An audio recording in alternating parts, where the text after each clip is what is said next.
Hi, welcome to love talkies. ప్రేయసి రావే episode number 24. Sanju వాళ్ళతో కలిసి షాపింగ్ ముగించుకొని రిటర్న్ అయ్యారు జై అండ్ శృతి. కానీ అప్పుడే అక్కడి నుండి వెళ్తున్న తైతు బ్యాచ్లోని రెడ్ అనే వ్యక్తి శృతిని చూసి తైతుకి కాల్ చేసి విషయం చెప్పి వాళ్ళని ఫాలో చేయడం మొదలుపెట్టాడు. జై వాళ్ళ బైక్ రోడ్డు మీద వేగంగా దూసుకుపోతుంటే వాళ్ళని కరెక్ట్గా ఫాలో చేయలేక, రేయ్ వెదవా, స్పీడ్గా పోనీరా, వాళ్ళు మిస్ అయితే అన్న మనల్ని ఇక్కడే పాతిపడతాడు అని ముందున్న వ్యక్తిని కంగారు పెట్టాడు రెడ్డు. అన్నా, ఈ బైక్ ఎంతకంటే స్పీడ్ పోదన్నా అని అమాయకంగా చెప్పాడు ఆ వ్యక్తి. దాంతో చిరాకుగా ఆ కాల్తో బైకును తంతూ, ఈ డొక్కు బండిని ఇంకా ఎన్ని రోజులు వాడతావు బే, నా బండి తెచ్చినా పోయేది అంటూ తమ నుండి చాలా దూరం వెళ్ళిన జై వాళ్లను అబ్జర్వ్ చేస్తూనే ఉన్నాడు రెడ్డు. ఇటు జై స్పీడ్గా వెళ్తూ ఉంటే కొద్దిగా భయంగా అనిపించడంతో అతని భుజాన్ని గట్టిగా పట్టుకుంది శృతి. అది అర్థం చేసుకున్న జై, భయమేస్తుందా అంటూ స్పీడ్ తగ్గించాడు. భయం అంటే భయం అని కాదు, మనం అంత స్పీడ్గా ఇంటికి వెళ్ళి చేసేది కూడా ఏమీ లేదనుకుంటా అని ఆగిపోయింది శృతి. ఆమె మాటకు చిన్నగా నవ్వుకొని, దాన్నే భయం అంటారేమో అని కొంటెగా అన్నాడు జై. శృతి అతని భుజం మీద నుండి చేయి తీస్తూ, ఓకే ఇప్పుడు పోనివ్వు అని కోపంగా అంది. చిన్నగా నవ్వుతూ, ఇక్కడ ఎంతకంటే స్పీడ్గా వెళ్ళలేను, ఎందుకంటే అదిగో ఆ మూల క్రాస్ అయితే మార్కెట్ అని చెప్పి అక్కడికి వెళ్ళి బైక్ ఆపాడు జై. ఇద్దరూ అక్కడ తమకు కావలసినవి కొనుక్కుంటూ ఉన్నారు. మరోవైపు తన ఫోన్ రింగ్ అవడంతో కాల్ లిఫ్ట్ చేసి, అన్నా చెప్పు, ఎక్కడున్నారు మీరు అని అడిగాడు రెడ్డు.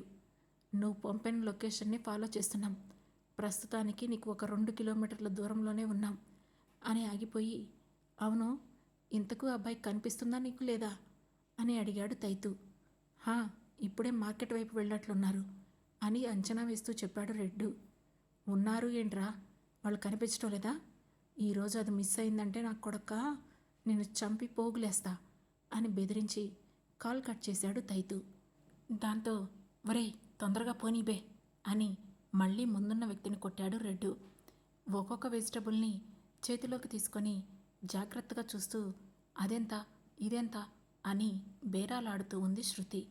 అది చూసిన జై, ఏది మర్చిపోయినా ఈ ఆడవాళ్ళు బేరాలాడటం మాత్రం మర్చిపోరు అని మనసులోనే అనుకుంటూ, శృతి ఇంకా ఎంతసేపు, ఏవో కొన్ని తీసుకోక ఎందుకు అవన్నీ అని చాలా అలసటగా అన్నాడు.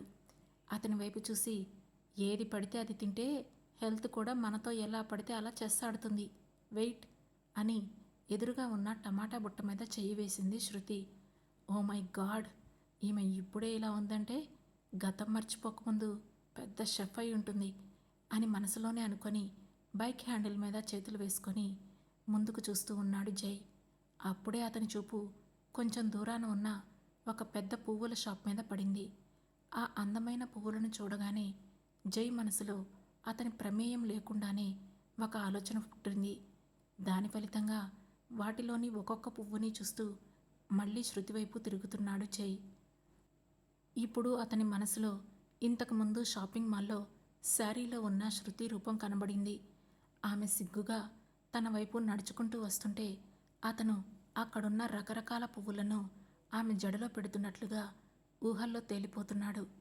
అలా ఇంకొకసారి వెనక్కి తిరిగాడో లేదో కూరగాయలు పట్టుకొని ఓకే పద అంటూ బైక్ ఎక్కింది శృతి. ఆమె మాటతో తన ఊహల నుండి బయటికి వచ్చి డబ్బులిచ్చేసి, అన్నీ అయిపోయాయి కదా అని మళ్ళీ అడుగుతూ బైక్ స్టార్ట్ చేశాడు జై. అయిపోయింది, ఇక నువ్వు వంట చేయడం ఒక్కటే బ్యాలెన్స్ అని నవ్వింది శృతి. జై కూడా చిన్నగా నవ్వి ముందుకు పోనిచ్చాడు. అలా కొంచెం దూరం రాగానే, హే స్టాప్ స్టాప్, ఒకసారి ఆపు ఆపు ప్లీజ్ అని అరిచింది శృతి.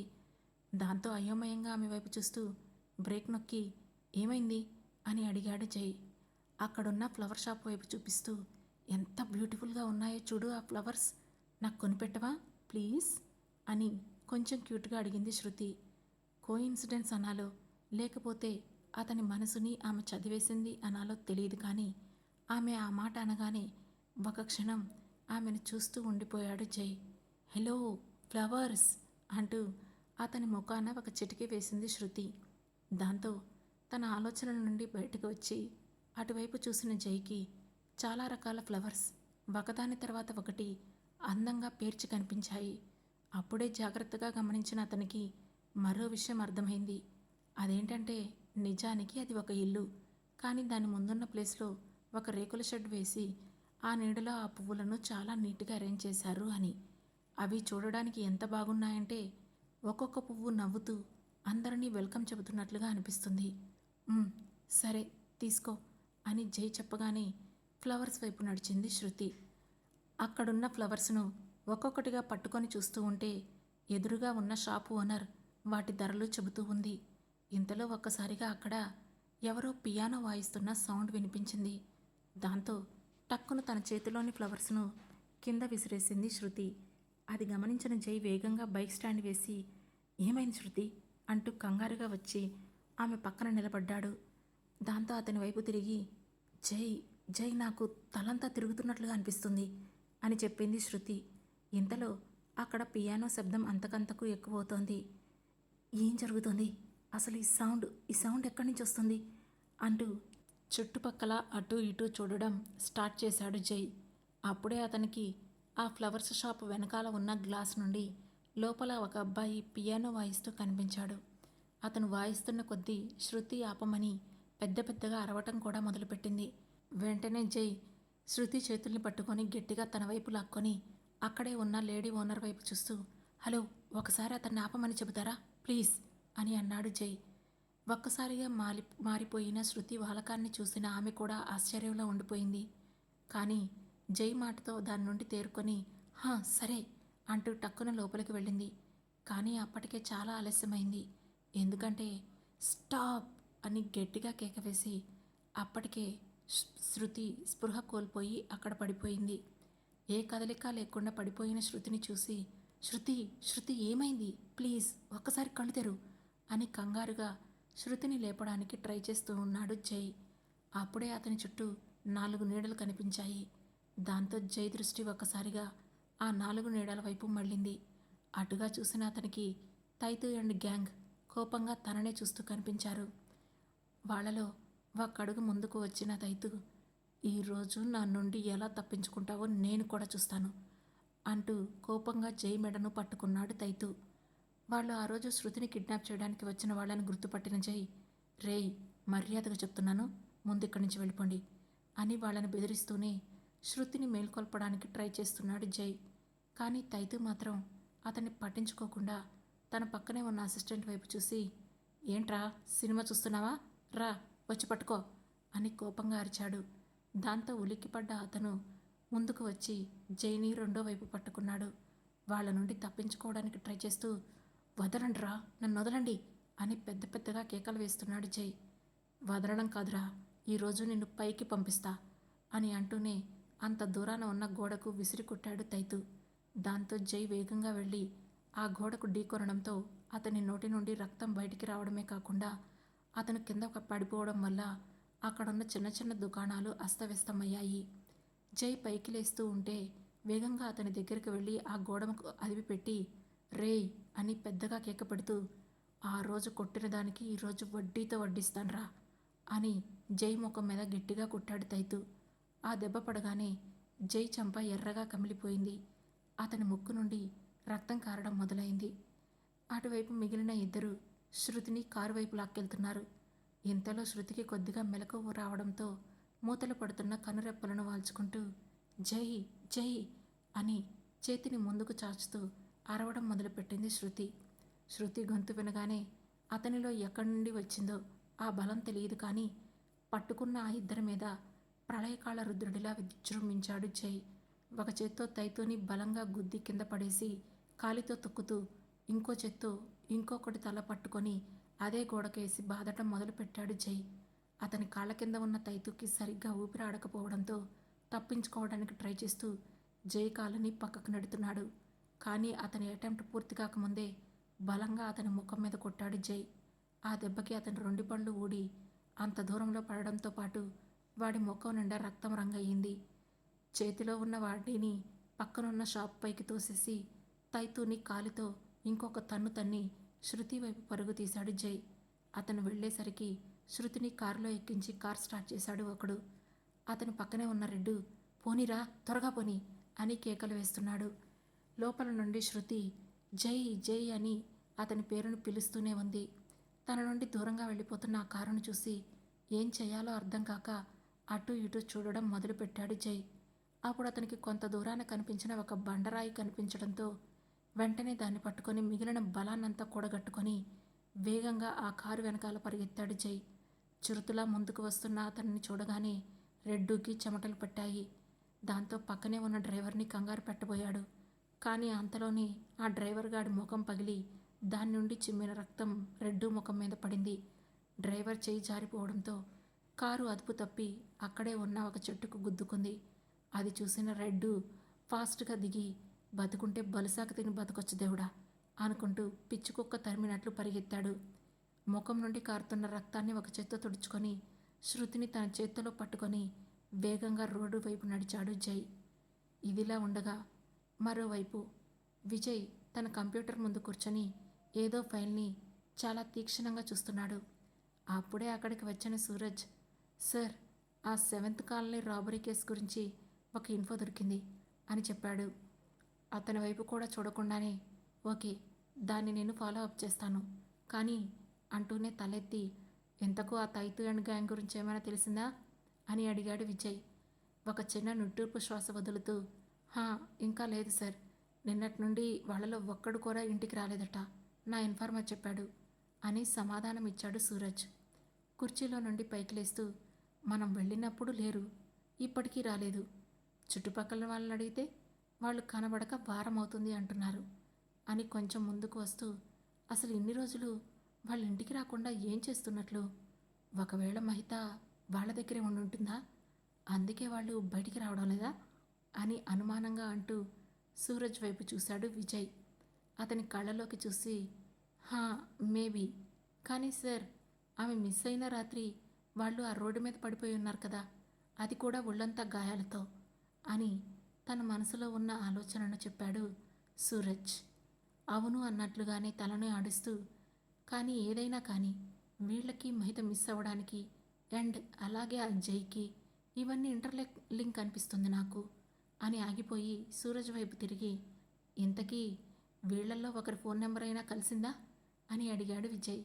లేదు, మా ఫ్రెండ్ ఇచ్చిన లిస్టులో ఒక్క నెంబర్ కూడా కలవడం లేదు అని అన్నాడు సూరజ్. అతని మాటలు అలా కంప్లీట్ అయ్యాయో లేదో అతని ఫోన్ మోగుతూ ఉంది. ఫోన్ వైపు చూసిన సూరజ్ టక్కున కాల్ లిఫ్ట్ చేసి హలో అని అన్నాడు. అటువైపు నుండి మాటలు వినిపించాయి. దాంతో ఓ అవునా అని గంభీరంగా అన్నాడు సూరజ్. ఒక్కసారిగా అతని మాటల్లో వచ్చిన మార్పుని గమనించిన విజయ్ అతని వైపు చూస్తూ ఉండిపోయాడు. కానీ సూరజ్ తన ఫోన్లో 4 మాటలు మాట్లాడాక, ఓకే, ఇంకోసారి చెప్పు, అతని పేరేంటి అని ఫోన్లో మళ్ళీ అడిగాడు.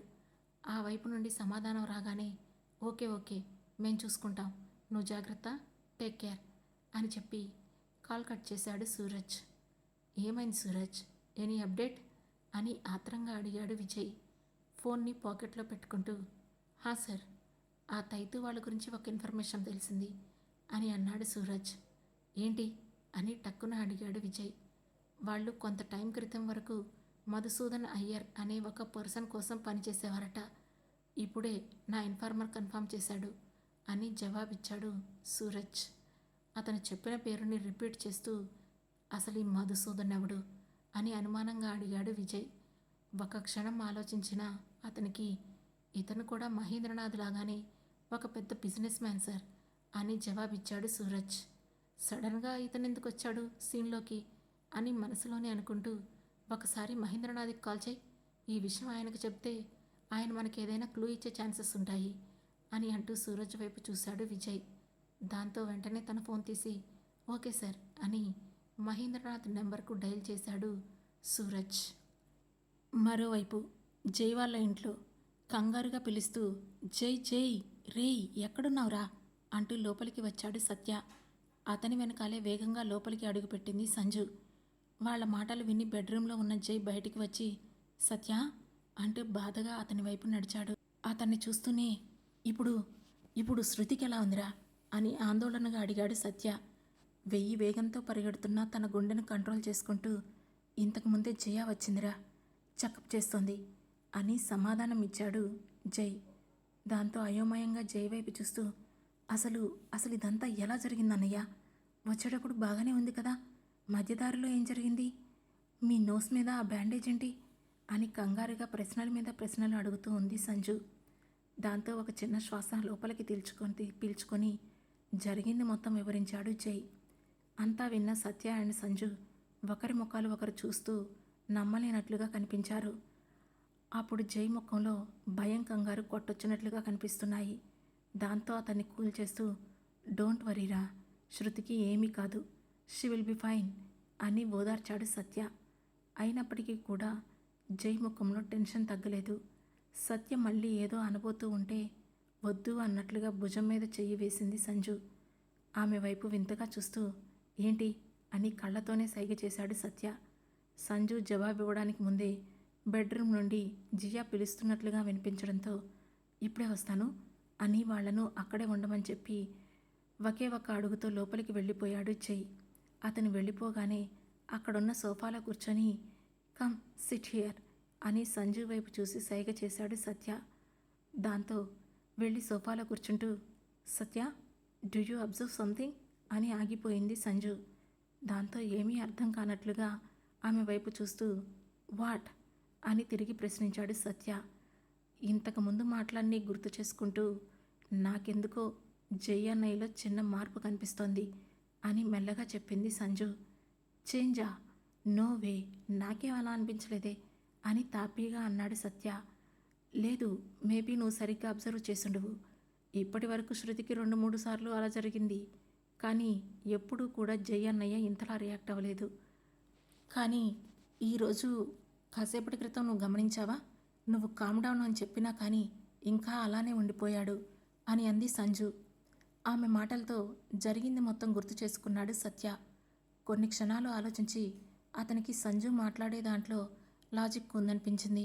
కానీ సరిగ్గా అప్పుడే షాపింగ్ టైంలో జై చెప్పిన మాటలు కూడా గుర్తొచ్చాయి. అవి గుర్తుకు రాగానే సత్యకి ఒక క్షణం మైండ్ బ్లాక్ అయింది. వెంటనే సంజు వైపు చూసి నో, అలా జరగడానికి వీల్లేదు, నెవర్ అని అన్నాడు. ఆ మాటలతో అతని వైపు అయోమయంగా చూస్తూ ఉండిపోయింది సంజు. ఆ తర్వాత ఏం జరగబోతుంది తెలుసుకోవాలనుకుంటే వెంటనే మన లవ్ టాకీస్ ఛానల్ను సబ్స్క్రైబ్ చేసుకొని ప్రేయసి రావే సిరీస్లోని నెక్స్ట్ ఎపిసోడ్ను వినండి. మా ఈ కథలు మీకు నచ్చినట్లయితే లైక్ చేసి, షేర్ చేసి, కామెంట్ చేసి, హై పాయింట్స్ కూడా ఇచ్చి మమ్మల్ని సపోర్ట్ చేయండి. Thank you. Thanks for watching.